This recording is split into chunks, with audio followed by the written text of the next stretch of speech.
To expect British nationals to be all happy clappy and clap along as their country is taken over by another culture. Katie Hopkins just revealed what she really thinks about Keir Starmer, and viewers are divided. You're not going to believe what just happened. Katie Hopkins, the outspoken commentator known for never holding back, has once again sent shockwaves across British politics. This time, it's her message about Labour leader Keir Starmer that's got people arguing, reacting, and honestly, questioning where Britain's political conversation is heading. Now, love her or hate her, Katie Hopkins has mastered one thing, saying the things others only whisper about. And when she dropped her latest remarks about Starmer, it wasn't just another opinion piece. It was a cultural moment. Because what she said and how she said it cut right into the heart of Britain's growing frustration with leadership, honesty, and trust. So, what exactly did Katie Hopkins say that's making headlines? It all started on her live podcast, where she discussed what she called the great illusion of political change. In her words, she argued that whether it's Labour or any other party, the ordinary British voter keeps ending up in the same place, overpromised, underdelivered, and ignored. But it was when she mentioned Keir Starmer directly that things really caught fire.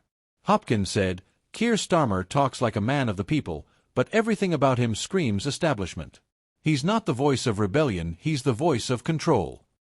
That line alone sent her followers into a frenzy. Some cheered her bravery. Others accused her of being cynical, even unfair. Still, the point had been made, and everyone was listening. Let's be clear, Keir Starmer has spent years rebuilding Labour's reputation after the internal chaos of the Corbyn years. Labour's numbers are strong, and Starmer's image has improved.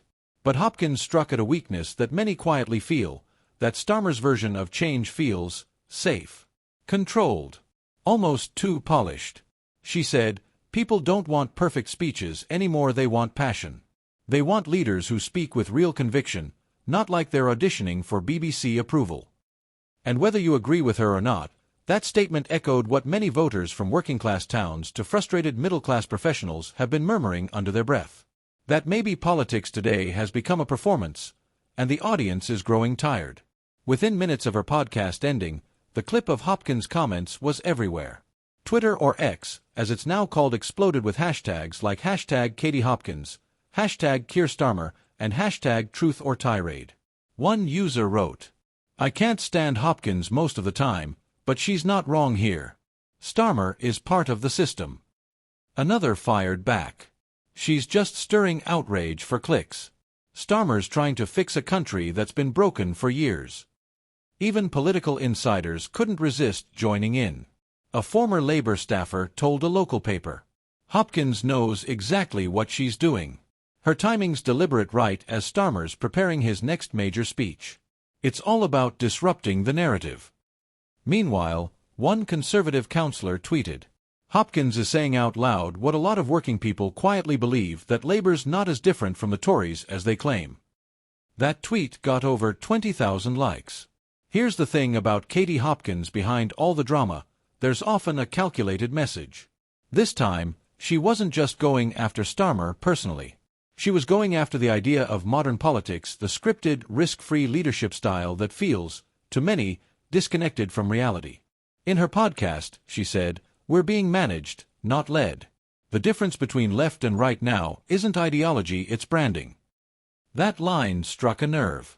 Because, whether you're Conservative or Labour, many people today feel like politics has become a show, promises rehearsed, emotions calculated, and authenticity optional. Hopkins tapped into that fatigue, the sense that no matter who wins, ordinary people lose. And that's why her comments hit harder than usual. Still, let's be fair, not everyone agreed with her approach. Some political commentators warned that Hopkins' rhetoric could deepen public cynicism at a time when trust in institutions is already dangerously low. One BBC analyst put it bluntly, "When every politician is painted as fake, you don't get change, you get apathy. And apathy kills democracy." Others defended Hopkins, saying she's playing a vital role, holding a mirror up to the system, however uncomfortably. Either way, the conversation has moved beyond Starmer himself. It's become a national reflection on leadership, truth, and what representing the people really means in 2025. Now, here's where it gets interesting. Keir Starmer's team hasn't responded to Hopkins' comments. No statements. No tweets. Nothing. And that silence is being interpreted in two very different ways. Supporters say it's smart, don't feed the controversy. Critics say it's weak, if you can't face critics, how will you handle a country in crisis? Either way, it shows how carefully Starmer's team is managing his public image. Every word, every interview, every pause measured to perfection. But Hopkins' criticism that he feels too managed might actually be landing precisely because of that silence. What we're seeing here isn't just another online spat. It's a glimpse into a much bigger problem in modern politics. People aren't just angry about policies anymore, they're frustrated by tone. By leaders who seem distant, polished, careful to a fault. Katie Hopkins, in her own way, tapped into something raw, the hunger for real talk. For unfiltered honesty, even if it's uncomfortable. And that's what made her comments viral. Because deep down, a lot of people feel it too, the gap between the people who run the country and the people who live in it. So, what happens now? Will this spark any real response from Labour? Probably not. Will it shift public opinion? Maybe even subtly. But what it will do is keep a conversation alive that Britain keeps trying to avoid. The question of whether any political leader today still speaks from the heart, or only from the script. Katie Hopkins' message wasn't polite. It wasn't diplomatic. But it was undeniably effective. Because it forced people to ask themselves, if this is what we've come to accept as normal politics, what does that say about us? And the question remains, if this is just the beginning, how much deeper does it go?